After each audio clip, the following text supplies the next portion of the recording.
Од оваа емисија почнуваме се дружиме со дресерот Кире. Добре ни дојде, Кире. Благодарам и се надевам ќе имаме долга соработка. Од почеток нема започнеме со дресура, туку ќе ги запознаеме основните особини на кучето. Кажи ми колку време го работиш ова и зошто се одлучи токму за дресер? Па со дресура се бавам веќе 10-та година. А причините со кои зошто почнав да се бавам со дресура се повеќе.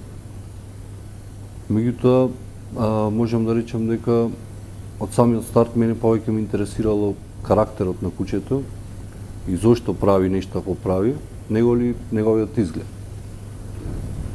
После тоа, да речем, од кога почнав да се бавам со дресура непрофесионално, работите тргна многу лесно, едноставно има фат за таа работа, теоретски добро бев подготвен, и после тоа времето си донесе својата, да речем. Стигнав до овој степен до кој што сум денес, да речем. Како да знаеме која раса на куче најмногу ни одговара? Да, тоа е многу правилно прашање. Многу добро треба да се размисли прво колку време имаме, за да одбериме правилна раса за нас. Второ нешто е каков темперамент сме ние. За да одбериме исто правилна раса која ќе ни одговара нас. Во смисла, ако сме зафатени по големиот дел од денот, не треба да одбериме раса која што е премногу темпераментна и која што е физички доста активна, која што, да речем, има можност за физички да биде доста оптеретена. Типичен пример, ако сме, да речем, зафатени доста од денот, не би можеле да одгледаме еден добер, или не би можеле да земеме еден Стафорд да одгледаме, бидејќи тој бара доста време едноставно. Доста време поминато надвор од дома. Значи во трчање, во шетање, во социализирање. Значи треба да се одбереме некоја помала раса или пак помалце темпераментна, психички понеактивна. Другата работа е исто така домот каде што ќе го чуваме. Значи ако имаме поголем двор или ако имаме помал двор, намената на кучето, ако ни треба за чувар куче, би селе една раса. Ако сакаме само да ни биде придружник кучето, би селе друга раса. Ако сакаме чисто миленик да имаме, би селе трета раса. Ако се плашиме, да речем, од кучиња, би селе четврта раса. А сакаме да имаме миленик, значи куче, меѓутоа не сме доволно самодоверни со кучињата.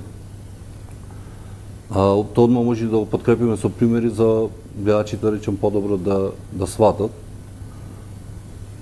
Ако ме прашате мене, јас лично, пример, стално би препорачал да се земи службена раса. Во смисла германски овчар, доберман, ротвајлер, лабрадор, тоа е веќе поинаква служба, да речем, лабрадорот не спаѓа во службените кучиња. Значи службени кучиња обично се оние што се користат како во полиција, во војска. Исто така лабрадорот, значи службено куче, бидејќи би се користел како водич на слепи луѓе, така. Меѓутоа, кој ќе збораме за службени кучиња или за службени раси, зборуваме обично за кучиња кои што изворено работат послушност, изворено работат напад и одбрана. Сега, значи истите тие можат да бидат користени во наоѓање на луѓе во рушевини, да речем, или за некои такви слични работи, меѓутоа сепак кога ќе речем службена раса, јас подразбирам и книгите, речем, обично што излегуваат за службени кучиња, се фатени повеќето раси кои што се користат, значи, во војска, во полиција, за таква служба. Значи, куче што може да постигне работа и во послушност, и во напад одбрана. Значи, да биде заштитник ваш, или на куќата, да речем, или личен телохранител, и кој што исто изворедно ќе работи послушност. Дали треба да обратиме внимание зашто го земаме нашето куче? Дали тоа би било само како миленик или покрај миленик би го носели по изложби? Точно. Тоа многу добра поента е тоа, бидејќи многу од луѓето при земањето на миленик не обрнуваат воопшто внимание на изложбите. немат никаква намера, значи да ги носат ниту изложби, ниту се информирани за таква работа. Покасно, кога ќе порасне кучето и кога ќе видат, кога ќе одат направат изложба, да речем со него, не мора да го носат, едноставно како милените го однесат на изложбата, ќе видат дека тоа е интересно. И сега зависи од квалитетот на кучето кој што го имаат, бидејќи значи обично луѓето ако земат послаб квалитет на куче, можат да земат и без педигре, можат да земат и со педигре, па доста ефтино, па да излези доста лошо во квалитет. И таков човек, значи, тргнува со целта дека кучето ќе му биде само миленик. Меѓутоа, кој ќе види изложби, кој ќе види други кучиња, ќе види дека тоа е интересна работа и ќе му се прави на повеќето му се ова желба, значи и за парење, и за носење по изложби, и тука настанува мал проблем. Значи, ако имаш слаб квалитет на куче, ќе спореди со другите, ќе видиш самиот што квалитет имаш. А ако имаш па добар квалитет на куче, а не си заинтересиран, не си бил заинтересиран за изложби, тогаш веќе луѓето настануваат, кај луѓето речем уште повеќе се ова желба за додат изложби. Ако имате добар квалитет, затоа јас викам стално, кој ќе земате куче, парно е да земите и поскапо куче, значи од еднаш тие пари се дават, него ли да земите било какво куче или без педигре куче. Земањето на квалитетно куче во споредба, значи парите што ги дајте за земање на ново куче, во споредба со секојдневните трошоци, чи од храна, секој месец колку пари ќе давате, и од времето што ги му посветите на кучето, последни да речем 10 години, ќе дојдат ништо. Значи не треба да се штеди од во првиот момент кога земате куче. Подобро е да земиш од подобар одгледувач, поквалитетно куче, него ли да земиш било шо. Оти едното и другото ќе гледаш, да речем 10 години, и за едното и за другото ќе даваш пари за храна, и едното и другото ќе платиш дресура, значи ако сакаш да имаш миленик на место, меѓутоа ќе имаш грдо куче или ќе имаш убаво куче. Тоа е разлика. Значи и самите одгледувачи значи треба да дават на купувачот, да речем, треба му дават едни основни познавања.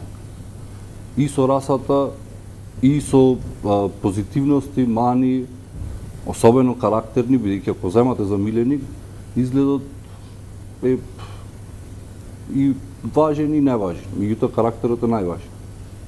Види тој карактер ќе види утре сопатник важен во следните 10-15 години. Дали ќе треба да трпите или ќе треба да уживате со кучето.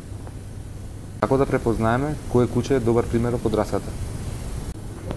Ако одбирате за прв пат од некоја раса, е многу тешко дека ќе одберите, или скоро невозможно, значи добро мало куче.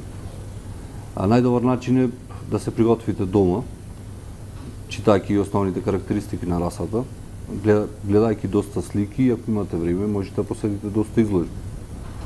И сега кога ќе одите кај одгледувачот, единствено што можете да видите мајката.